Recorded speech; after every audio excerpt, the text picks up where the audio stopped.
Hi, welcome to learnhowtogarden.com. In today's episode on the 10-Minute Gardener, we're going to be planting the most popular soft fruit you can grow, and that's strawberries. If you're not already subscribed to us at Learn How to Garden, there's a link directly below this film. Click on that, input your email address, and it means every single time we put up a new film, we let you know. It also means you get access to our free monthly newsletter, the films that only appear on the website, and it also lets you know what courses or lectures we're doing this year.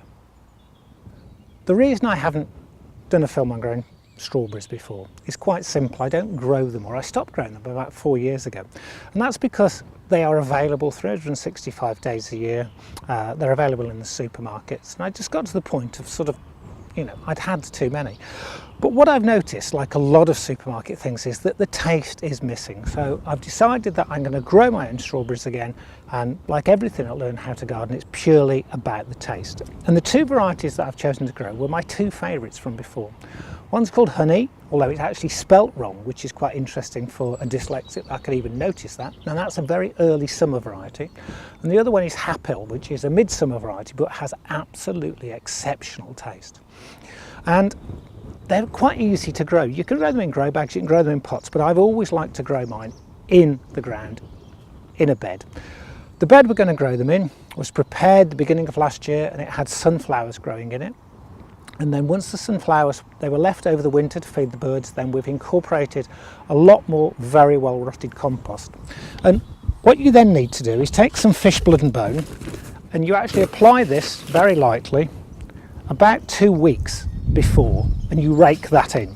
And the reason you do it 2 weeks before is so that some of those nutrients are in liquid suspension and are available to the strawberries as soon as they go in. Make sure the bed's weed free. What I've actually then done is taken these strawberry plants, and I've chosen to buy mine as small plants in pots, and I've had them sitting in this water for about 10 minutes to make sure that they're really well watered, so that when they go in the ground they actually already have enough moisture around them that the roots can start to come out. If you put them in dry or too dry and water on top, sometimes you don't get them watered in enough. And we basically want them about 35 centimetres apart, and the rows about 75 centimetres between rows. This planting trowel is 30 centimetres, so quite easy for me to see. Make a decent sized hole. Take some mycorrhizal fungi. Now, if you don't know what mycorrhizal fungi does, there is a film on it, and I'll put the link below this, but it actually makes the plants grow stronger, grow better, and gives them a much larger root system. You pop the plant out,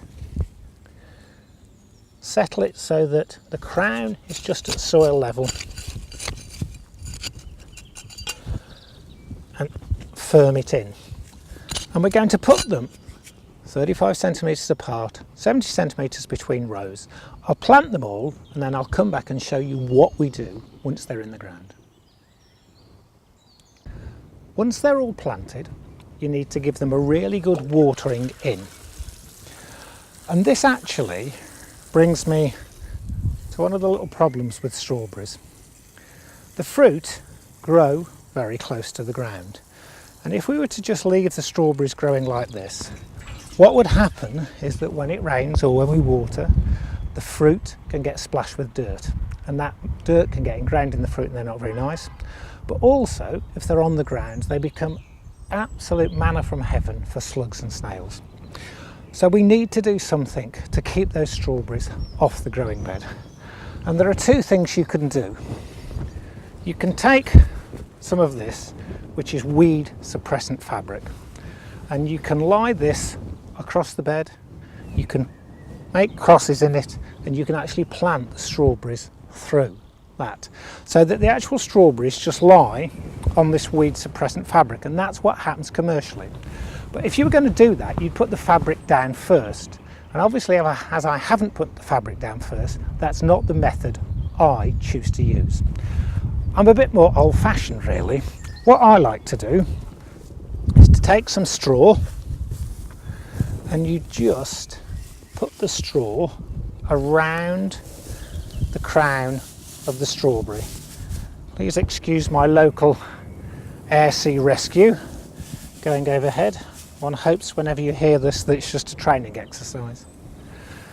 And I use straw because, one, I like the way it looks in the bed much better, and two, when we finished cropping the strawberries, I can take this straw off and I can add it to my compost heap. I'll now feed these with comfrey feed, liquid potash, about once every 14 days, but with a very, very weak feed. And I won't overfeed and I won't overwater once we've started. Overwatering and overfeeding are two of the ways that you actually dilute the flavour.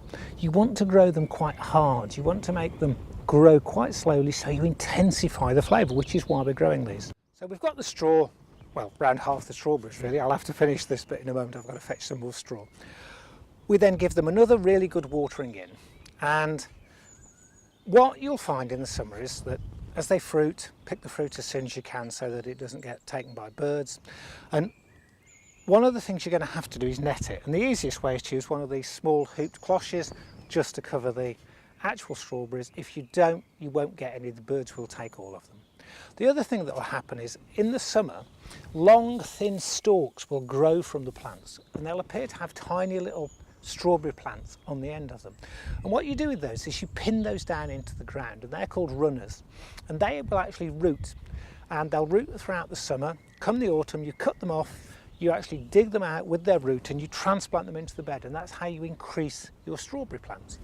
And after about 3 years, the original parent plants will have exhausted themselves and they're best dug up and composted and replaced with some of the runners.